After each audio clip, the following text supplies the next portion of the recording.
Welcome to Something Positive for Positive People. I'm Courtney Brain. Something Positive for Positive People is a 501c3 nonprofit organization that offers holistic support to people navigating herpes stigma. We take the lived experiences of people living with herpes and we apply the lessons from their life experiences into sex education and STD prevention resources. Wow, that was so clean, y'all. It's not worded exactly like that on the website, but that's basically it. We taking it old school today. There was no promotion for this podcast. I met someone, we had a conversation, and they were willing to join me for a podcast episode the next day. This is how it used to be when I was recording in the closet, in the car, and now at my desk with two screens. My laptop where I edited podcasts has died. I had that laptop since 2016, and now it's 2017, and now it's done, y'all. I can't edit podcast episodes anymore, so let's hope that my guest doesn't give me anything to edit out, because then we're screwed. But yeah, just throwback episode, first name only, me and you having a conversation. You're not there to have your face out yet, which is perfectly fine. Before we get started, I have a couple of announcements. The Something Positive for Positive People survey has closed. We are no longer accepting responses. The tab has been removed from the website. So if you catch an old episode or graphic or anything like that and you want to take the survey is down. When there is another survey, it'll be the same exact link. And when we're collecting responses, you can go about filling in the survey that way.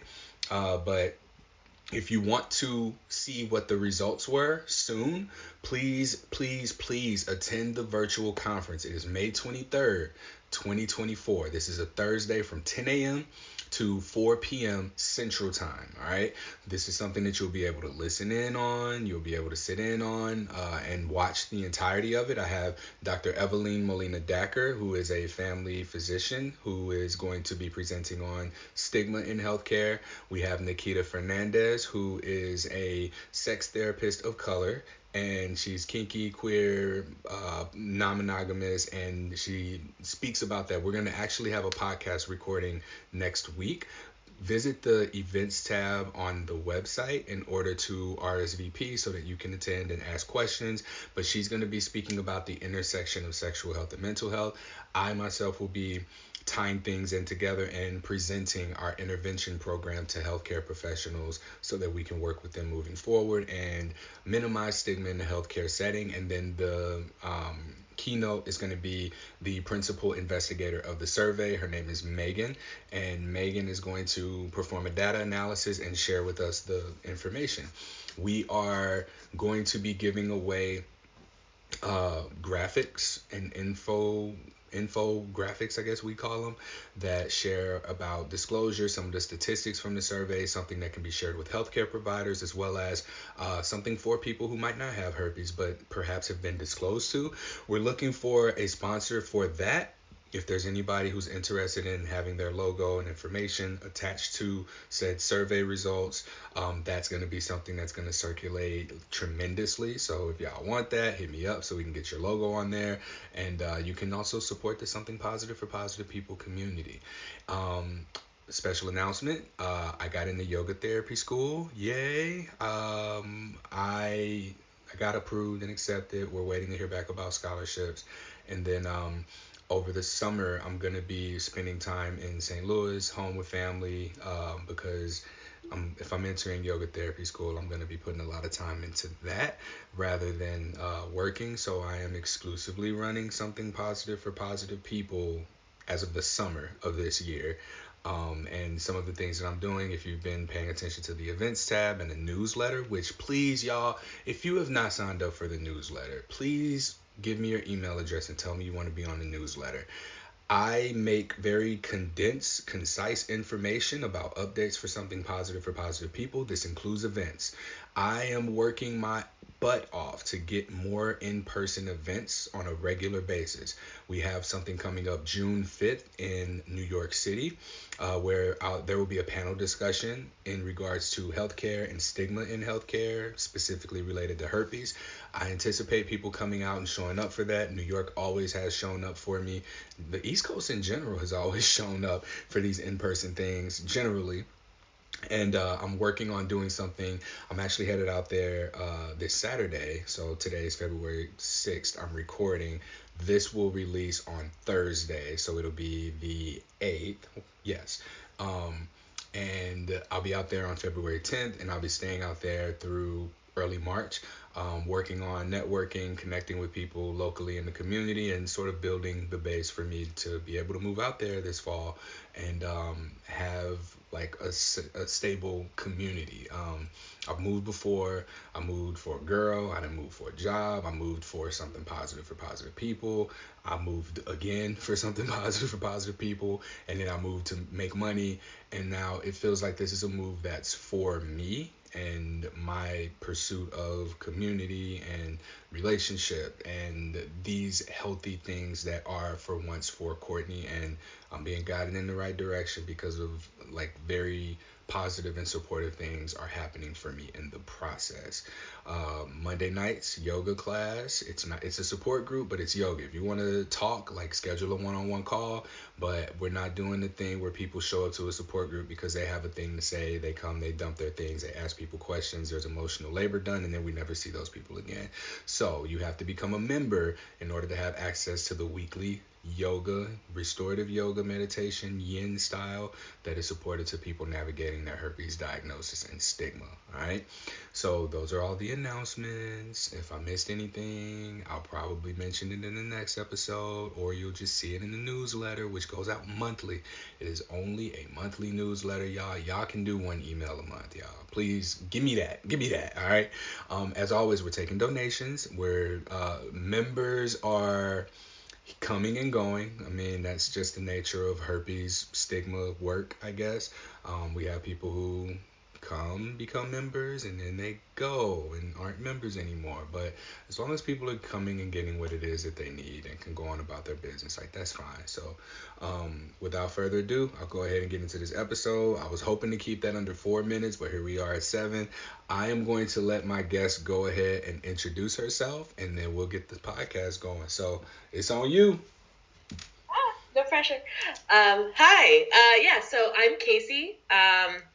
I'm a little over a year into my herpes diagnosis. And even saying that word is like still kind of weird to me. Like, I really kind of used other language to distance myself from my diagnosis for the good part of the past year and few months that I have had this. But this is all part of my healing journey, so I guess we'll figure it out together. Yeah. I'm happy to be here. Awesome. And I told you the first question I'll ask you is going to be just, how did you find me? What made you reach out? Yeah. So I was looking for something specific to the Portland area. I moved to Portland from the East Coast, actually, in April of 2022. And so I'm relatively new to the area. And a couple months into being here was when I actually got diagnosed. So I spent the better part of 2023 just really suffering in silence, so to speak.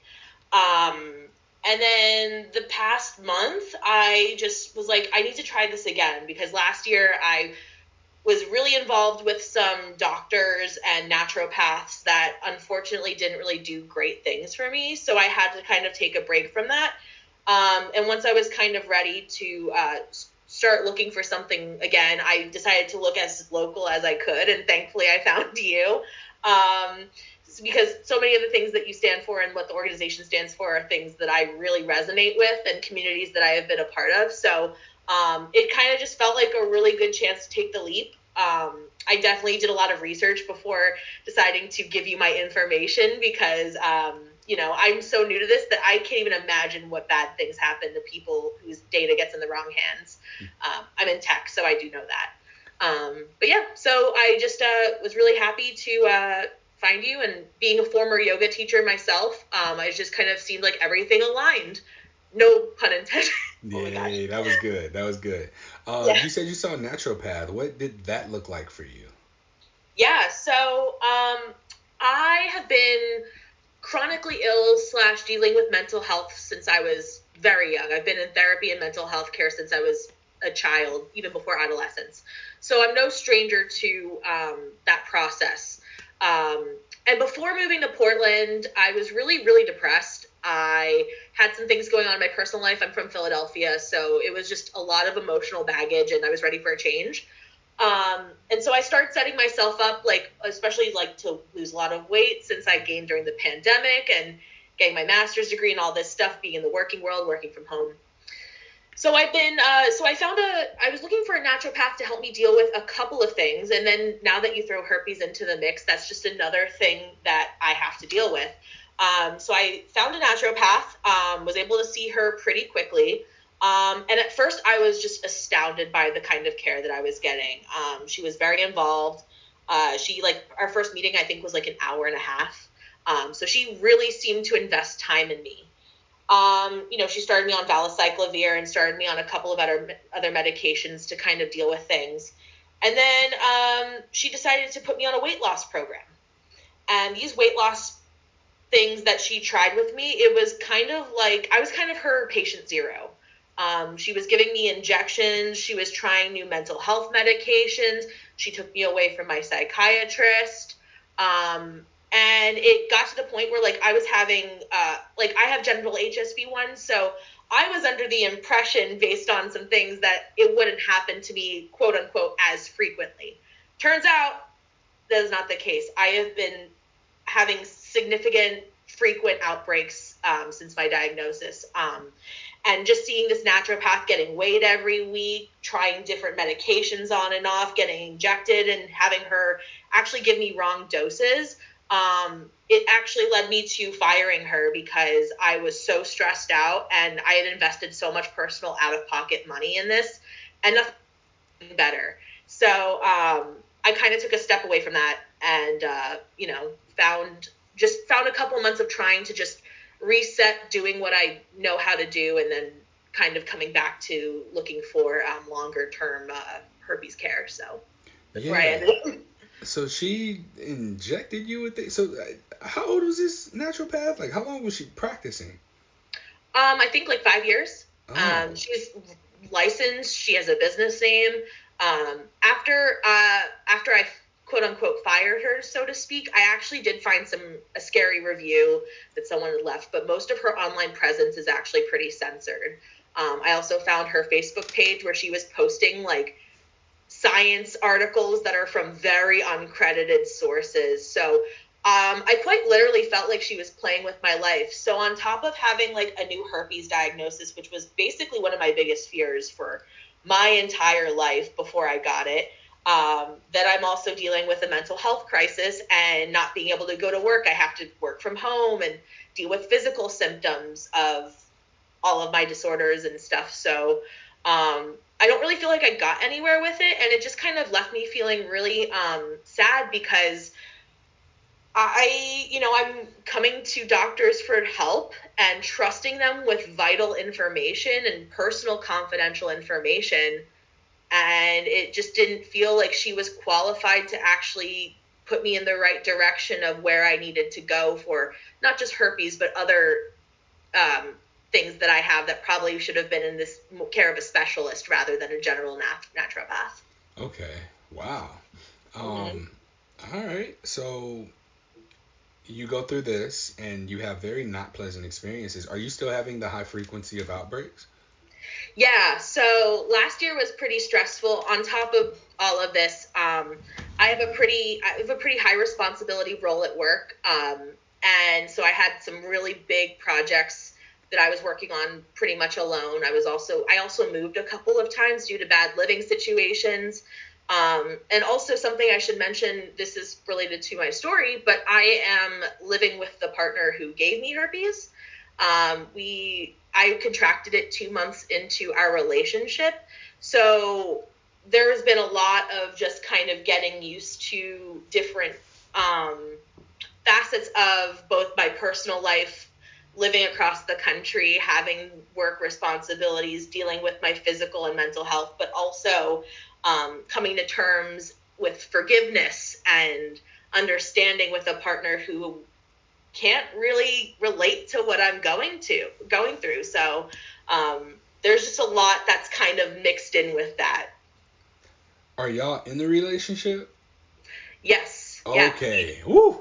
All right, talk to me about this. How'd y'all end up in a relationship? So you get diagnosed with herpes. I guess, yeah. Tell me the story.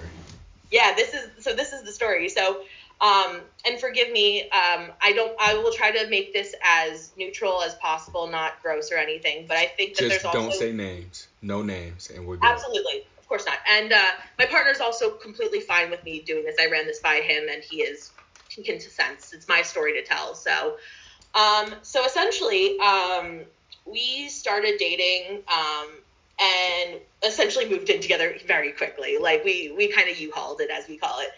And during this time, he was going through a pretty significant life event, pretty stressful in his life. So he got an oral HSV outbreak, HSV-1. He's had it since he was a child. So very used to it at this point. And because he was in a really stressful time, he's obviously having an outbreak, but he only gets maybe like one every 3 years, and it's pretty mild. It goes away pretty quickly, not even on Valtrex or anything. So, this is actually the second partner that I've been with that had oral HSV-1. So I knew what precautions to take. But it's interesting because neither partner disclosed to me until they had an outbreak. And I was cool with it because, to my mind, I just thought genital herpes and oral herpes were two different things.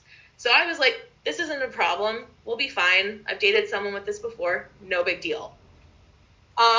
So basically we didn't kiss for a couple days. We weren't intimate. All was fine. The sore goes away visibly. And we decide it's okay to be intimate again.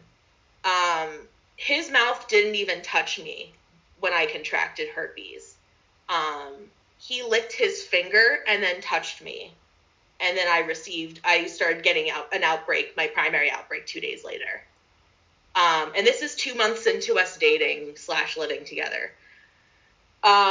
So the thing is, for me, is that I knew in that moment, because I'm so aware of my health and always have been. I'm very educated, so I like to think on a lot of things. So in the moment when I saw him lick his finger, I had a moment where I was like, we should pause. We should just pause, take a step, wash our hands, and walk away. And maybe retry again. Because the sore wasn't there, but there was just a feeling I had in that moment. And to this day, I still have flashbacks of that moment. Like, when I'm having relations with my partner, I still sometimes, especially if I'm getting used to new meds, or I haven't been in a really good headspace, my mind just goes there to that moment, and I take responsibility for that happening because I didn't speak up when I wanted to. So, this is just a pattern in my life, really taking accountability for more people's actions than my own. And we've had talks about it. He is very apologetic. He says things like, I'm so sorry I gave this to you. I was careless. Because he's had it since he was a kid, so it just never really was a thing for him. And for me, it's been such a hard stop on my life that it's hard to kind of mitigate that and learn acceptance with that, and still not have blame, even though there's still blame there. So it's very complicated. Right. I imagine navigating the relationship is so tricky because on one hand, it's you're in a relationship with the person who gave you herpes, and there's some perks. You can share meds, you can have sex during outbreaks if that's what you choose to do. There's all these different ways of being in a relationship, and it doesn't sound like it's from a place of violence or abuse or threats of abuse, of oh well, I can't leave because nobody else is gonna want me, or if him even saying that nobody else is gonna want you, you gotta stay here, right? So it's nice to hear that y'all are just together. When you presented, I guess, being in a relationship with him, what did that conversation look like for y'all? When we got together, or when I got diagnosed, because or you got diagnosed and then y'all are now together, right? So what was that conversation for you? Yeah, I remember it very vividly. I started feeling unwell on a Wednesday and got an appointment for a gynecologist on a Friday. Which is funny because I actually saw that gynecologist a week earlier to talk about birth control. So they were kind of like, why are you making another appointment? He drove me to the appointment, and we were actually going down to another part of Oregon to help out some family members of his. So he drove me to the appointment, and, the appointment was pretty straightforward. The doctor was like, yep, I'm going to do a culture swab on you and send it out, but this is what it is. And as I'm looking up at the drop ceiling of this gynecologist's office, there's like something up there that says like breathe, which is really funny. It's like the dumbest thing. And I'm just like, going through one of the most traumatic moments of my life. And I get in the car, he picks me up, it's raining, and we're driving down I-5. And I'm just like, I just don't even know, because I really try to be careful, and I really try not to say things that put blame on someone else or feel attacked. Like, I really try to be aware of the words I use when I speak to someone, especially when I can 100% be like, this is just a thing that happened, and it wasn't malicious, and it wasn't all that.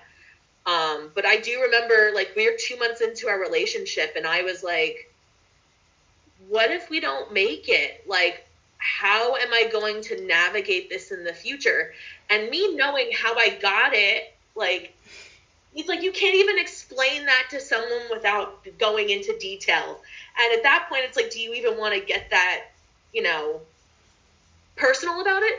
So, and I mentioned that. I said, we've been together 2 months. We don't know what's going to happen, but this is something that I'm going to have to be forthright and honest about and deal with. And I was very sad. I just cried a lot. And I don't even think for most of our relationship he even had the words to express what kind of pain he put on me, because the fact is that, like, he sees me every day and he sees me go through these frequent outbreaks, and I don't like say things to try to make him feel bad, but it's clear from my mental health and my state of being that, like, this has severely impacted my life. So, like, during those times, I just have to kind of censor myself almost in a way, and that's just unfortunate, but I just want to be respectful.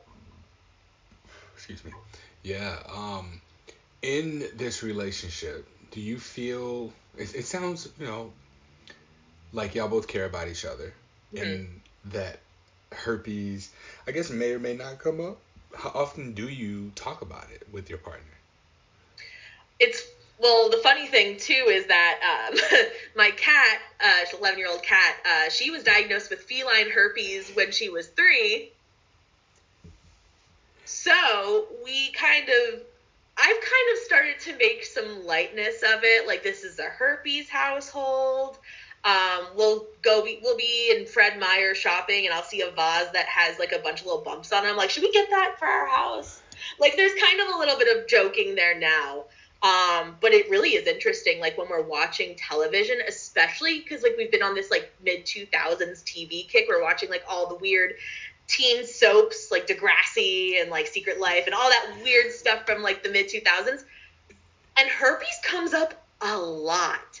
And, we're usually watching this just the two of us, but no one in my, like, there's only two other people other than, like, my therapist and doctors who know, and you, who know that I have it. So it is really interesting when it does come up, and now me starting to actually use the word herpes to say it, and even sometimes trying to, like, make light of it in a way where we can both laugh, like with the cat thing. That just happens. That's just too funny. Like, you can't not. But he does respect me, in the sense of, if we are around people who don't know, we just, we try to mitigate stigma as much as possible around people who might make that kind of comment. But generally, we're lucky enough to surround ourselves with people who are pretty respectful and kind and trauma informed. So I don't really have to worry about that too much, but it really just depends on like who's around and what the context is. But, like I said, he's been apologetic, especially when I'm having an outbreak and he can see, and I'm just really trying to bite my tongue and just be nice. And he's just like, you know what, like you should own this part of your story. And like, you have to learn how to accept it and move forward. So we're lucky enough that we have been able to talk pretty openly about pretty much everything since the beginning of our relationship. And that is why it's been so wonderful and this long, even with such traumatic events happening so early on. Yeah. Like you said a lot, and there were a few different things I wanted to touch on. One of which is being in the relationship. Do you both have the same type of herpes? So he only has HSV1 orally, and I only have HSV1 genitally. Okay. So that adds another dynamic to it too, because it's like the person who gave it to me can't even understand what I'm going through. Like, for example, I had an outbreak that lasted almost a month because I had a secondary infection in my body and I wasn't healing. And, life became so painful at that point. Like, I couldn't work. I couldn't do anything because I'm just like, my whole body's depleted. And in that moment, I'm thinking, like, it's so crazy that the person who is there for me, who sees me suffer and supports me through all of that, does the very best he can. But even he has no idea because it's just a completely different thing. And he's had it since childhood. So, like, things were just different then. But now he's like, he even said to me today, I don't even think about it, like, unless, you bring it up. Yep. So it's just two very different experiences. Mm-hmm. Okay. Personal question, feel free to say no. Do you two use barriers? No. All right. So, and the reason I asked is because on the survey that I just conducted for Something Positive for Positive People, one of the questions is, how often or have you had a partner who's consented to sex without barriers with you? And 88% of people say yeah. So people who don't have herpes are still out here having sex with people who do have herpes. And so, it's my mission, I guess, I don't know, to just share this new information that people just aren't asking the questions of. And if we don't get these questions, how can we get answers? If we don't get answers, how do we get solutions? And all we end up with is more problems. So, right. Yeah, so that was actually part of the interesting thing too, going back to like, what was it like when I first got diagnosed and we had that, like, what was that conversation like? I've experienced, experimented with non-monogamy in my past, and I've always been generally pretty safe, informed consent with my partners, enthusiastic consent, all of that. But I do remember, like, we've been monogamous since the beginning. But I do remember, like, when we were having that conversation, I did say, I'm like, are we going to have to use condoms now? Like, what is, like, is that going to, because it just irritates, like, what is our sex life going to look like now that this is part of our relationship? Not just me having it, but also the fact that you transmitted it to me. Like, how do we, like, navigate that? And to him, it was like, if I get a bump, I get a bump. But, that's just me. Come to find out, it's really hard for him to, he probably can't get it on his genitals now. It's been so long, and, the whole thing. I mean, who knows for sure, but during my outbreaks, I just don't even feel like a person. So we're really just playing it safe on that route. But yeah, he's been pretty open to that. And maybe it's because I've been able to educate him on what I've found through my research on transmission, especially with people who already have it in a location. So that's kind of how that ended up. Okay. That's good. Are there any parts of your story that you want to share more than others, or anything that, because I see you look down, I don't know if you're taking notes or not. I do. I might have a note with talking points just because this is my first podcast. Welcome. I'm glad to have you. Thank you. How's the experience so far for you? How is it? It's better than I expected. What did you expect? I just, it's more of a me thing. Like, I tend to rant sometimes, but I always try to bring it back. Like, I try to rein it in, where it's important. That's me. I'll ramble for a while. Yeah. Yeah. And also, I mean, I had my bachelor's degree is in journalism, so I've been on the record, so to speak, with people before. But no, there's nothing really other than that. I will say it's something that I do want to kind of plug is that shout out to Planned Parenthood. When I was having that month-long outbreak, that was just not going away. 3 times a day, Valtrex and lysine. The whole gamut, not eating spinach, like not eating chocolate, whatever they say on the internet, I tried it. And I went to Planned Parenthood because I was like, at that point, I was like, I give it a week, and if it doesn't go away, and then, like, I'm going to have this for the rest, it's just never going to go away.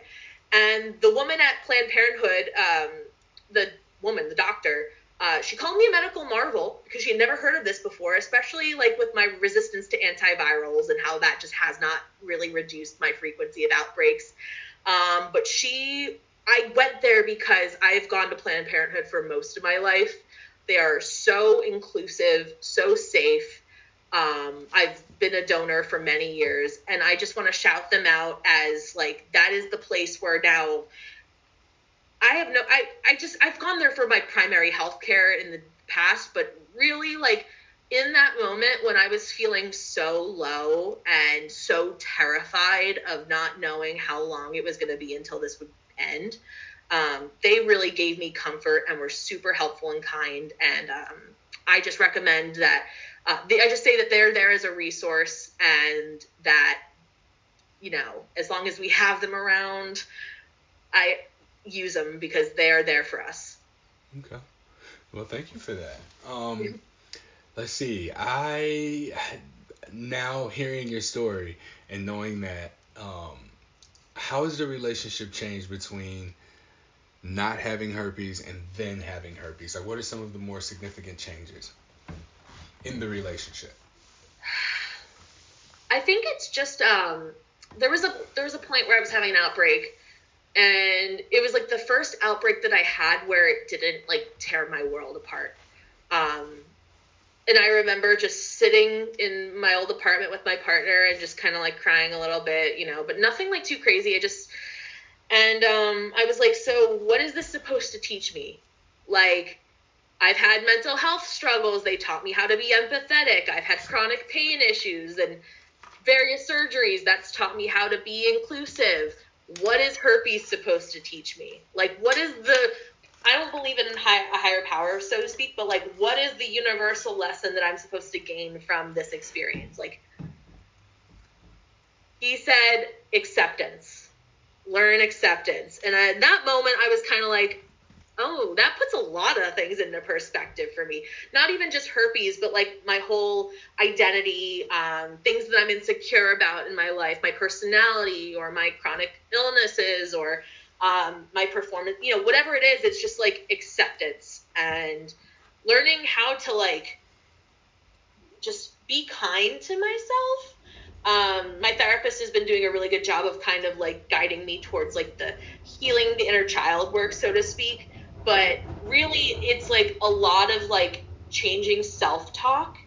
And thankfully, I'm really surrounded by the community that I have in Portland, which is the reason I moved out here, that just really understands the power of, like, positive affirmations and, like, affirming language and just being kind to one another, but also, like, taking that towards ourselves. So I guess that's, like, the biggest thing that I've gained. I wouldn't say I'm, like, getting a gold star. I'm not getting an A+ in self-love just yet, but it's something that I actively work towards all throughout the day, every single day. I'm very, very conscious of that. Okay.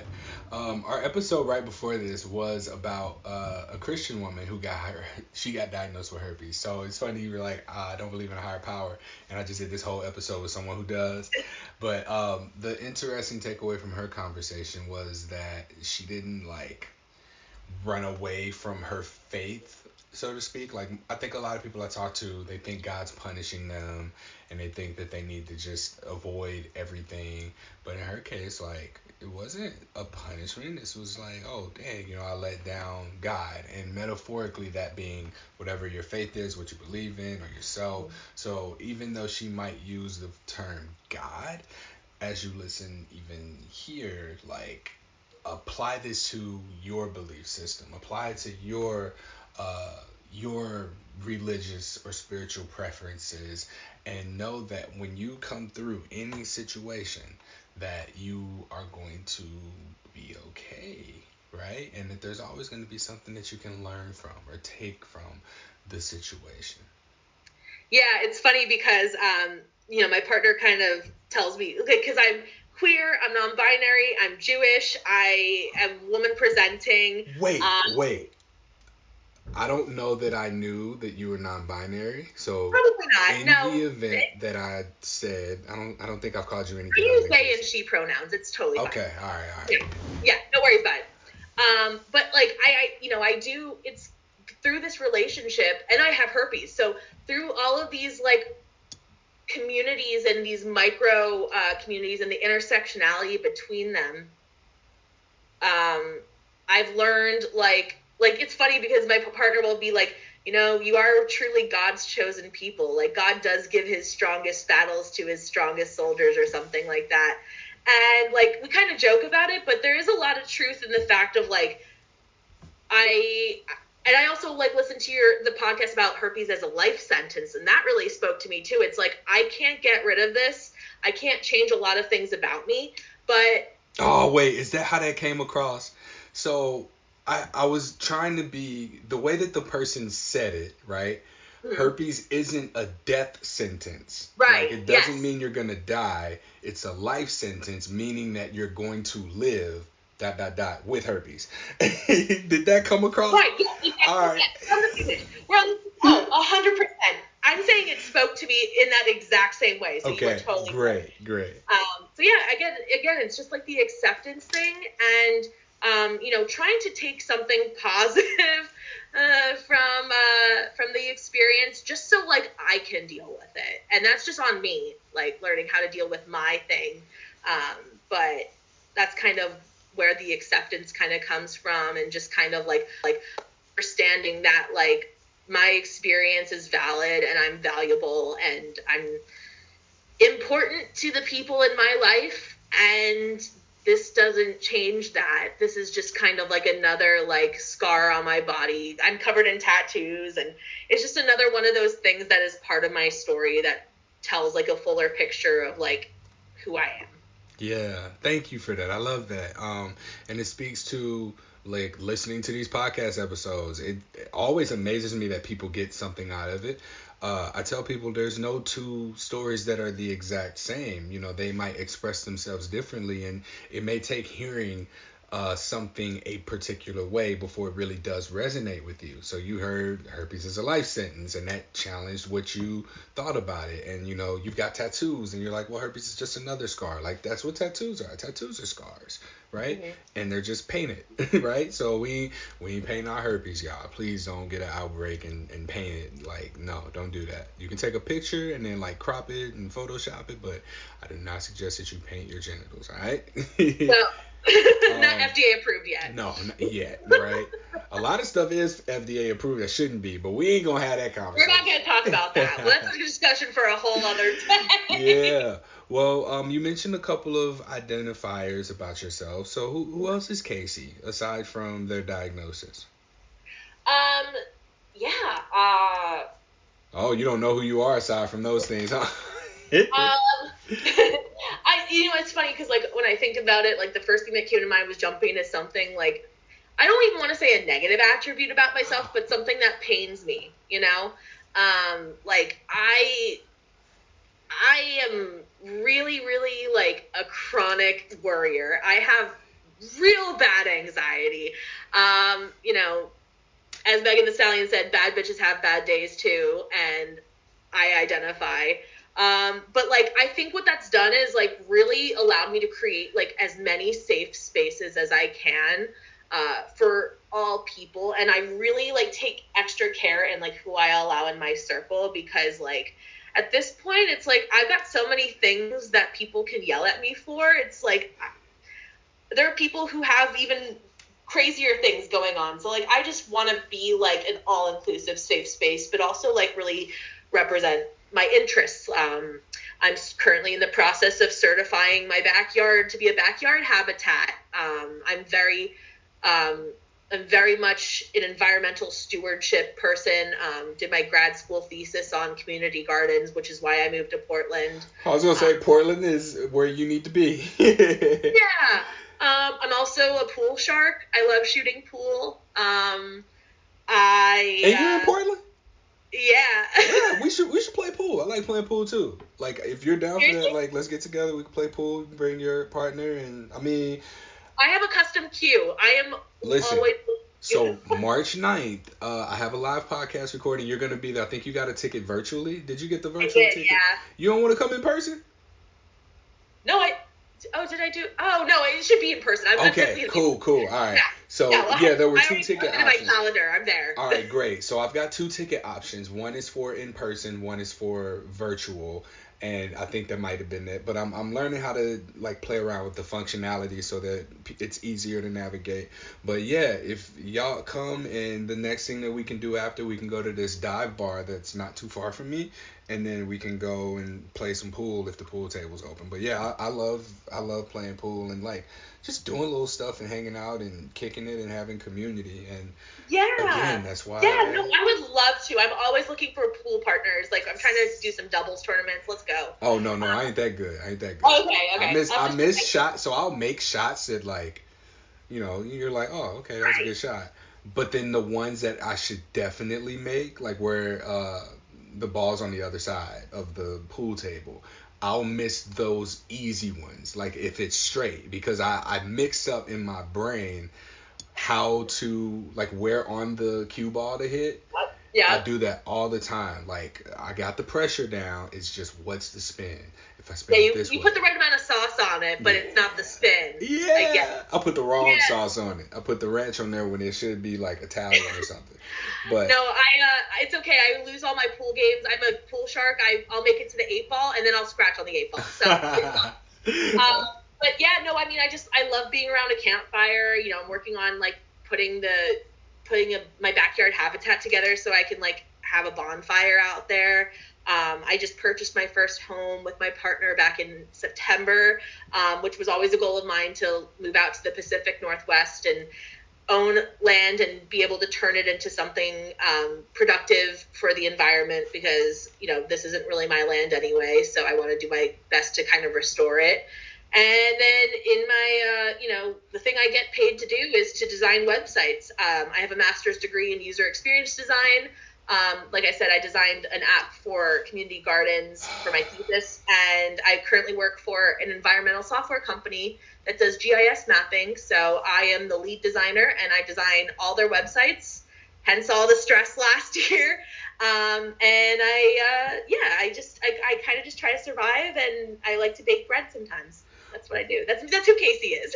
Where were you when I needed somebody to help me with my website? If I had a nickel.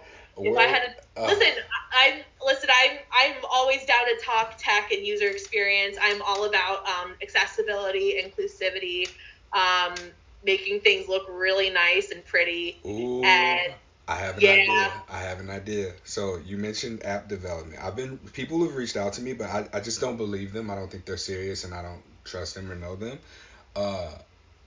What would you do with an app for something positive for positive people based on what you know? I think that's something that could be really interesting. Like, I mean, when I think about like solving a problem, which is really what design is about, it's about identifying a problem and using, either social sciences or like the scientific method or what have you to really move the needle and be able to scale that. When I think about my personal problem with having herpes, so to speak, it's that I cannot find a way to connect with people without like automatically disclosing or, have having that. But if there was a way that there could be an app to connect people where, I mean, I'm sure there already are. I haven't been in the dating world since, I got herpes, so maybe there's something there.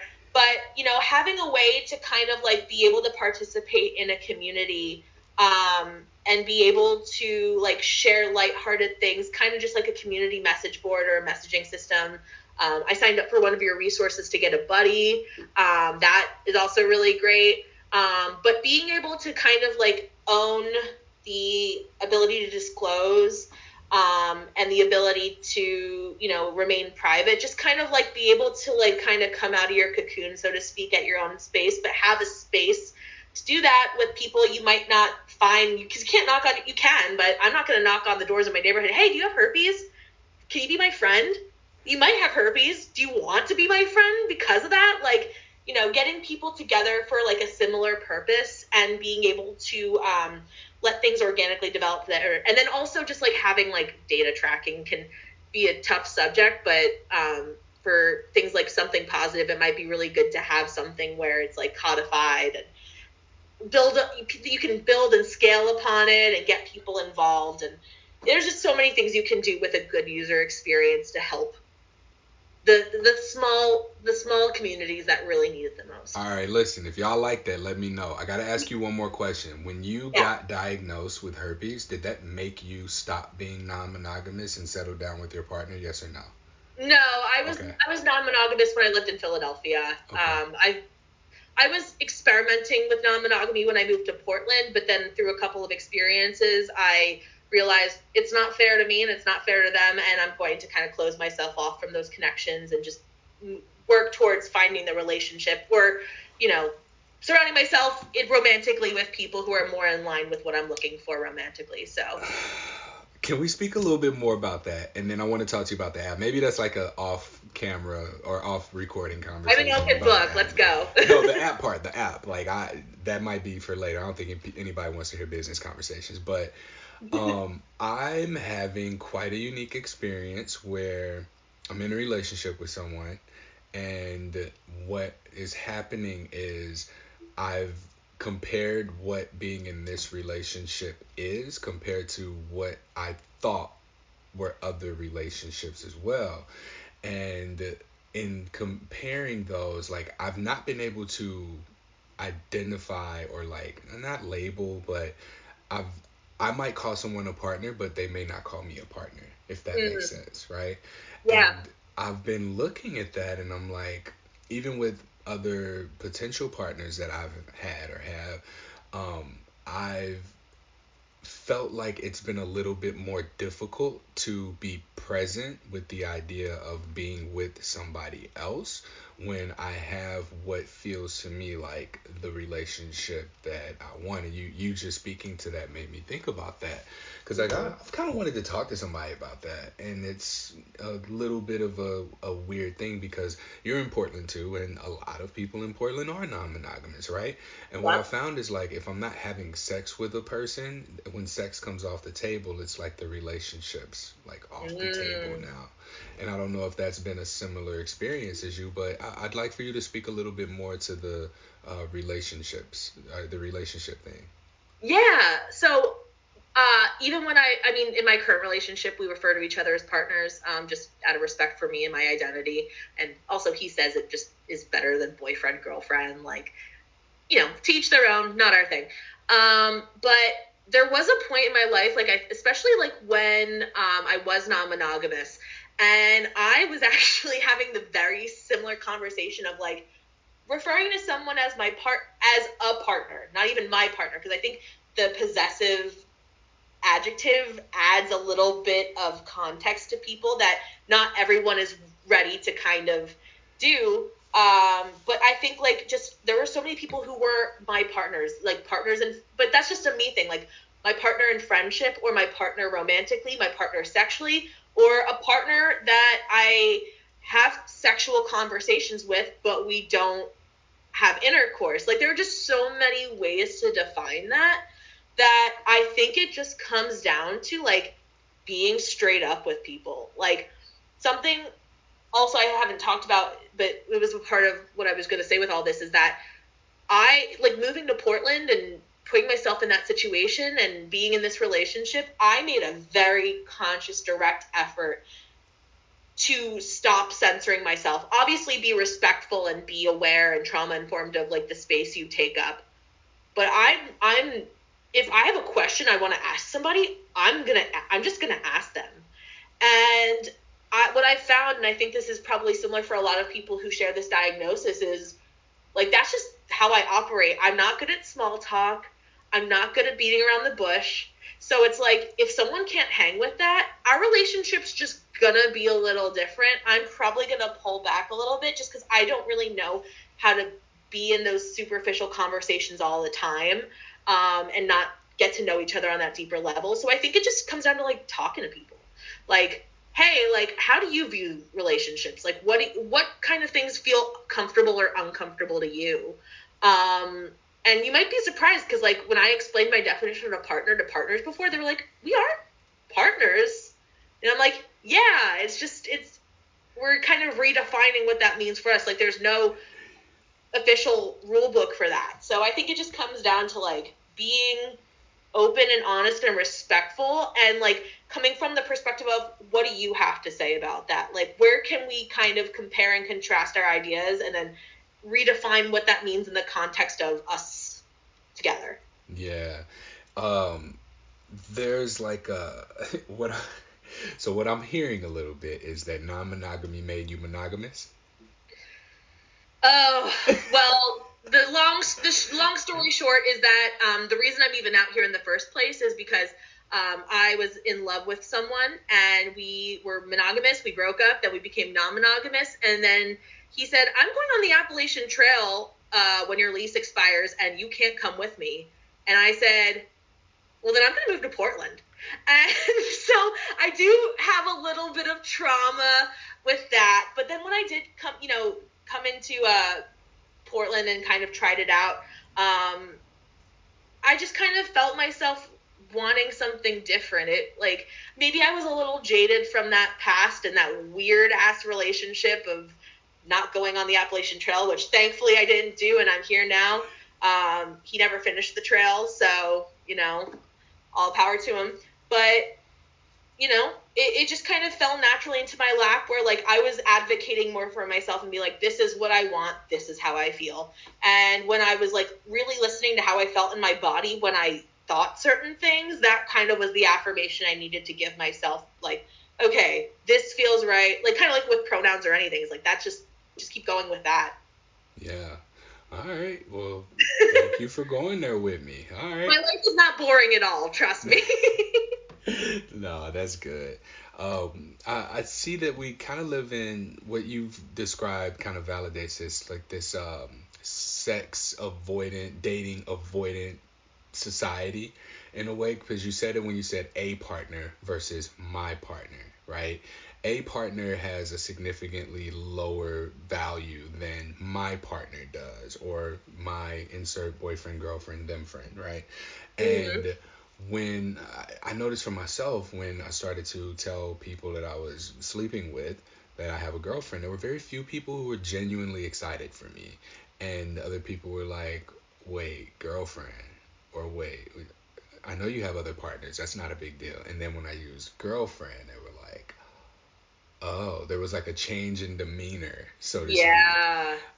And I don't know if it's like an assumed monogamy or if it's like something else. There's something there. And I mean, for me, the people who were excited for and happy for me really shown me the intimacy that I've looked for through sex. And even with sex removed, these people still being happy for me, like, makes me feel a lot closer to them than sex ever made me feel. And so even with, I've mentioned other people, removing sex from the table has kind of shown like, oh, there's nothing there, or there's nothing that keeps the potential pathway for intimacy and connection that's there, because sex is gone. And it's just like that prioritization it's a little bit dehumanizing, and I'll admit, like, it's kind of made me a little bit sad. I'm like, damn, that's all you saw in me. Yeah. Yeah, I mean, like, even for my relationship through sex is that, like, when I'm having an outbreak and I can't be close with my partner and I don't feel close to myself, I don't feel close to him, it makes me feel really insecure because I want to be there to be with him, and I want to let him know how, love him in the way he wants to be loved. But also, I just think that, like, when it comes to, like, poly relationships and all that, if you know, you know. And I think you don't, even if you don't know, it just comes from a perspective of being open. Like, I'm choosing to share something with you. Read the room.